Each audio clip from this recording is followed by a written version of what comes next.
You make plenty of choices throughout these games. It'd be ridiculous to sit here and go through each choice. I'm just going to tell you the ones that I think are the best in a way to recap it properly. In Origins, Thetis is about to be attacked by the 5th Blight, a corruption that basically spreads by the Darkspawn. And after many years of complacency, the Grey Wardens, who are the only people capable of stopping the Blight, have basically dwindled down in number, and many people in the world just no longer believe the Darkspawn are actually real, or at least that they're not around anymore.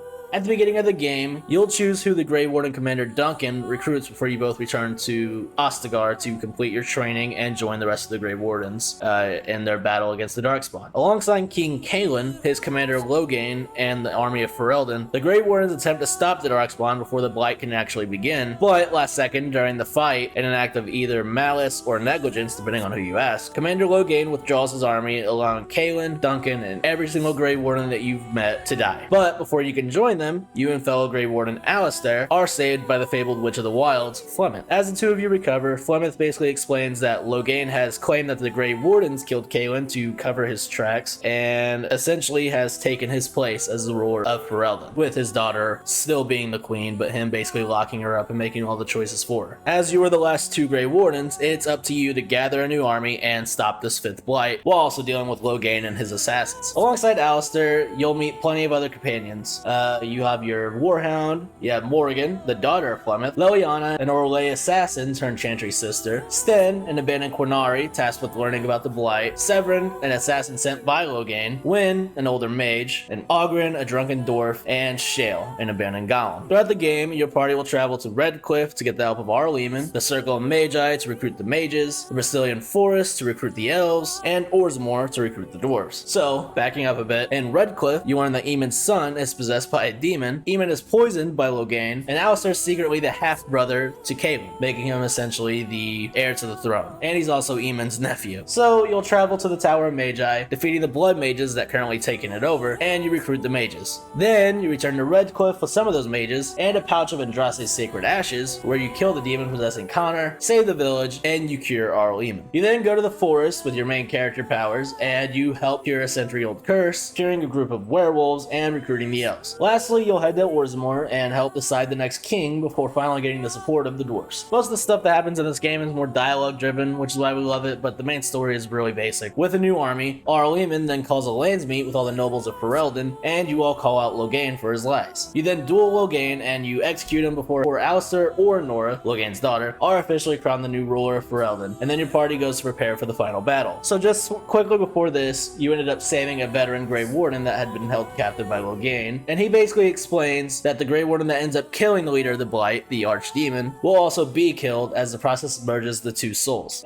It's here that Morrigan reveals that she actually has a ritual that will allow the soul of the archdemon to travel into her instead, being absorbed into a child that she conceives this night. My Grey Warden was already in a relationship with her, so as soon as he heard boinking, it was down. And you wake up the next day with your army ready and you're sent to fight the Darkspawn. Once you get to the archdemon, there are a few key choices. If you did the ritual, you killed the archdemon and you're called the hero of Ferelden and live on. If you didn't do the ritual, either you or Alistair kill the archdemon and die in the process. Or Loghain if you decided not to execute him. It's up to you really. Also, if you played as a human noble, you can decide to become the king. Either way, with the archdemon dead, Leliana leaves to explore the world, Sten returns to Parvalan, which is the Qunari homeworld, Oghren reunites with an old lover and has a kid. Wynn and Shale go to find a way to cure Shale of her golemism, if that's a good thing to say. Severin goes on the run because his assassin team will be looking for him now, and Alistair is either the king of Ferelden, going on a quick bender, or he returns to the Grey Wardens. Morrigan also runs away to raise her child alone. Originally the game ended here, with you deciding what you wanted to do afterwards, but they decided to make sequels, so in the DLC, it's all retcon. In Awakening, you lead the new Grey Wardens and discover a talking Darkspawn, and it's probably never going to be brought up again, but just in case, you end up stopping a civil war going on with these Darkspawn that has risen to the surface by killing their new leader. But then the player gets the choice of either killing the head of the talking Darkspawn that wants to kind of help bridge humanity and the Darkspawn, or kill him. I don't really know how this will affect anything going forward, probably won't. The game then has one final DLC that actually matters, which is Witch Hunt, where you hunt down Morrigan, and if you romance her, the two of you will pass through an alluvion, which the elves used to use to kind of go across the world, and you live your life with your new son. But either way, Morrigan leaves through an alluvion, never to be seen again. So yeah, that is Dragon Age Origins. So do with that what you will. Dragon Age 2 doesn't have much story that that goes on. It's mainly a character-driven thing with many choices, but we'll just go with the choices I think are the best and try to just summarize what happens so you understand Hawke as a character. So the game starts with a dwarf named Varric being interrogated by a secret of the Chantry named Cassandra about the events of the game. We then cut to our main character, Hawke, who could either be a mage or not. She'll be a mage here. We can't keep this up forever. Perhaps we'll be lucky, and they'll run out of Darkspawn. Hawke and their family run away from the Darkspawn during the 5th Blight when they're saved by Flemeth, but in exchange, they'll deliver an amulet for her. Before Flemeth can save them, however, Hawke's sibling, either Carver or Bethany if you're a mage, is killed.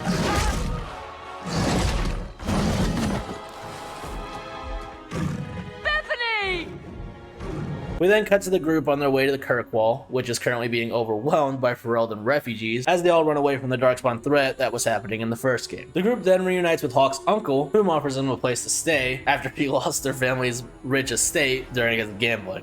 So Hawke and their siblings basically begin working as mercenaries to get by. During the first years in Kirkwall, Hawke meets the rest of the companions, because it's easier to tell this way. Eveline, a fellow refugee of Ferelden, Isabella, a former pirate captain, Fenris, an escaped Tevinter slave, Meryl, a Elvish blood mage, Anders, a former Grey Warden mage who was an awakening from Origins, but a different character then. I guess Sebastian's also there, but who cares? You've also got Varric, the dwarf that actually offers Hawke an extra lucrative job, and that's everybody. Hawke goes into the Deep Roads during an expedition with Varric and Bartrand, who's Varric's older brother, but they end up being betrayed and left for dead by Bartrand, after he's corrupted by a red lyrium idol they find. Sorry, brother.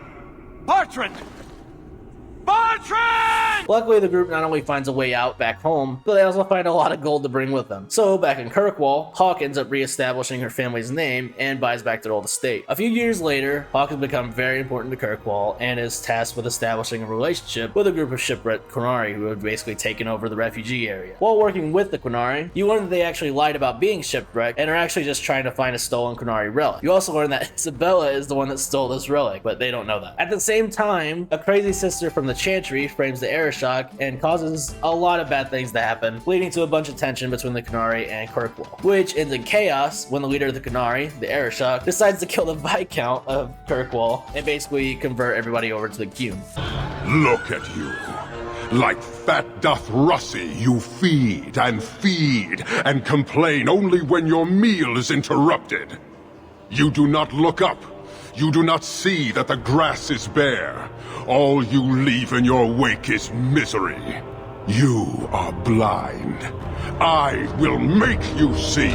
So, in a one-on-one duel, Hawke defeats the Arishok, and the Qunari end up returning home with their relic since Isabella gives it back. Hawke is then labeled the champion of Kirkwall. So, throughout the game, there's a lot of tension between pretty much every side, but also the mages and Templars, alongside a rise of blood magic, which actually led to Hawke's mom being killed during Act 2. Now, with the Viscount dead from the Qunari, tension gets even higher as the Knight Commander Meredith begins tightening the Templar hold on the mages. And after doing work on both sides during Act 3, the tension eventually reaches a breaking point when Anders destroys the Chantry, killing the Divine, and officially starting the Mage-Templar War.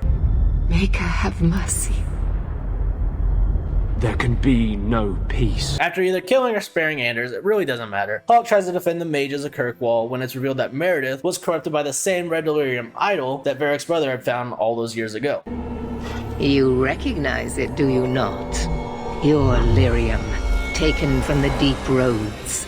The dwarf charged a great deal for his prize. It seems a lot more sword-like than I remember. Orsino, the leader of the mages, ends up dying from using blood magic, who cares? And Hawke ends up killing Meredith, who actually turns into another lyrium statue after using too much of its power. So, with the war starting to brew, Hawke and the party leaves Kirkwall. There was also a DLC that ends up taking place during the game. It basically leads into Inquisition. It's called Legacy, where Hawke and their living sibling deal with the consequences of their father being forced to use blood magic to imprison an old Tevinter magister called Corypheus. You learn some stuff about Hawke's family that's kind of cool, but by the end of the DLC, Hawke ends up defeating Corypheus, but it's clear that he transfers his conscience into somebody else. And, you know, that's the end of the game. Have faith in him.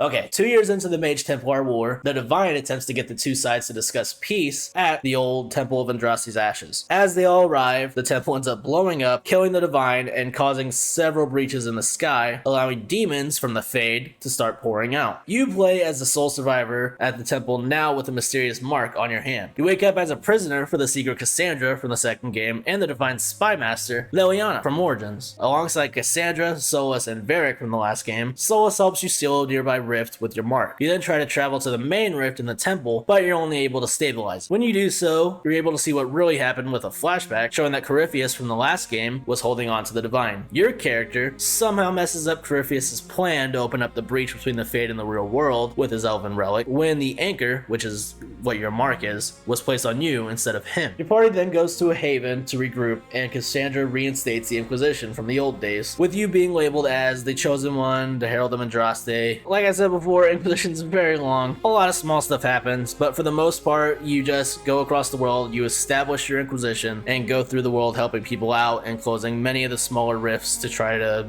stop the demons. While doing that, you'll recruit Iron Bull, a Qunari, and leader of his own mercenary crew, Cassandra, the right hand of the Divine, Solus, a mysterious elven mage that knows way too much, Varric from the second game, Dorian, a mage and son of its Aventer Magister, Cole, a spirit from the Fade inside of a corpse, Blackbeard, a man disguised as a dead Grey Warden, and Vivienne, a mage enchanter, and also Sarah, a member of some strange Robin Hood-like crew. During all of that, Corypheus corrupts and leads either the rebel mages or Templars and attacks you, causing you to leave Haven and establish a new home in an abandoned castle called Skyhold, which Solus somehow knew about. There, you're named the leader of the Inquisition, and Hawke from the second game arrives and tells you that he's noticed the Grey Wardens are starting to go missing. Obviously that's a bad sign, because if a blight happens, we need them. So the Inquisitor goes to investigate and finds that Corypheus has used his power to make all the Grey Wardens believe they are dying. So they become desperate and are being tricked into being corrupted by Corypheus and joining his army. The Inquisitor and Hawke then kill the demon corrupting the Grey Wardens, and Hawke goes to Weissop alongside the Grey Wardens to help them kind of rebuild the Order, since most of them are extinct now. Once you're back home, you go and stop an assassination attempt on the Orlais Empress by Corypheus and decide who rules Orlais.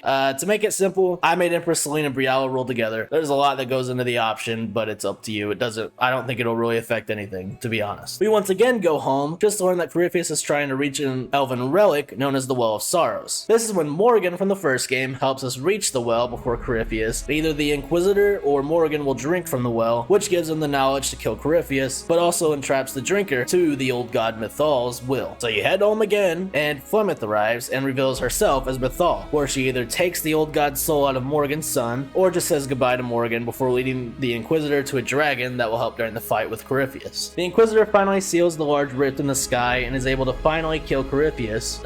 All is over, except in the credits, we see Flemeth putting something into an alluvion before getting her soul taken by Solus, who's revealed to be the Dread Wolf. A lot of lore there, figure it out. There's another channel, I'll link it. This leads to the Trespasser DLC. In Trespasser, the Inquisitor stops a Qunari invasion and learns that the old god Fen-Haro, the Dread Wolf, is back and planning to open the Veil, which would kill millions and cause the Fade and physical world to reunite. Eventually, the Inquisitor is able to meet Solus, who removes the Inquisitor's arm before the anchor kills them, and you can decide whether the Inquisitor wants to kill Solus or talk him down. Either way, Solus leaves, and you can choose to disband the Inquisition, which is apparently just filled with spies from the Qunari, from Tevinter, from Solus, yada yada. It's up to you. Just disband it. There's no, again, much of this isn't gonna matter. But with the Inquisition gone, your party then decides to reach out to a mysterious agent in Tevinter to investigate Solus, which will lead us to Veilguard.